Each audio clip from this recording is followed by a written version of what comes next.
guddiga doorashooyinka maamulka Jubbaland ayaa qabtay doorashada ilaa 5 kursi oo laba kamid ah kuwa ugu saameynta badnaa ololahooda inta uu socday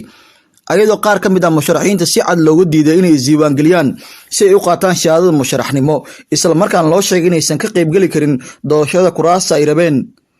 kursiga ugu horeeyay ee doorashadiisa la qabtay ayaa ahaa Hob Ewer 72 waxa hore ugu fadhiyay xildhibaan Cabdirashiid Maxamed Xidig oo kamid ah musharaxiinta si weyn ugu soo horjeeday doorashada madaxweynaha Jubbaland ee ka dhacday magaalada Kismaayo ee isku calaamad saareen koox uu kamid yahay.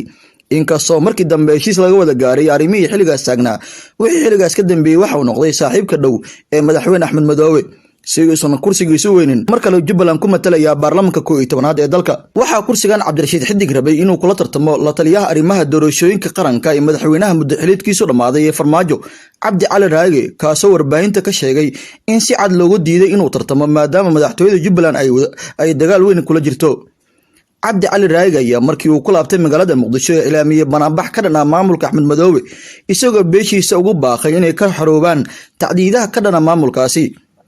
kursiga kale ugu saameynta badnaa waxa uu ahaa Hob 136 waxa ku guuleystay musharax xildhibaan Cumar Yuusuf Qaladiid oo ay gadaal ka riixisay madaxtooyada Jubbaland. waxa uu kamid yahay qurbo joogta ku cusub siyaasadda iyo midda Jubbaland. waxa hore ugu fadhiyay Allah u naxariistay Professor Maxamed Cabdi Gandi oo ku geeriyooday dabayaaqadii sanadkii hore magaalada Paris ee dalka Faransiiska. sidoo kale kursigaasi waxa uu cadcad isla markaana saameyntiisa magaalada Kismaayo laga dareemayay musharax xildhibaan taliyihii hore ee mas'uuliyadda Jubbaland Cornel Khalid Cabdullaahi. kadib olole uu soo waday muddo badan waxa uu bartiisa Facebook u shaaciyay inuu ka haray tartanka doorashada kursigaasi isagoo ku sifeeyay in madaxweynaha Jubbaland uu wada xulasho dad qaas ula rabo kuraasta inta badan ka soo baxay Jubbaland inuu maamulo doorashada madaxtinimada isla markaasna uu la doonaynin qof ka aragti duwan inuu ka soo baxo kuraasta xildhibaanada Jubbaland.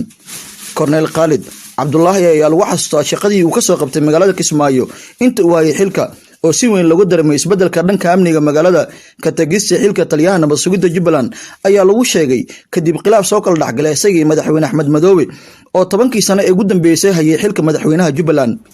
beesha la kursiga Hob 136 ayaa isku raacday in kursiga la siiyo Cornel Khalid balse waxa taas ka biidiiday madaxweyne Axmed Madoobe isagoo si cad nabadoonadii cuqaasha beesha talmooga u sheegay inaysan suurtagal ahayn in kursigaas uu ku soo baxo Cornel Khalid oo ka soo horjeeda siyaasadiisa.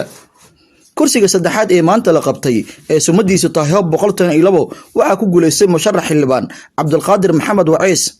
halka kursiga afraad oo ay sumadiisu tahay Hob 79 uu ku guuleystay Maxamuud Maxamed Kuulow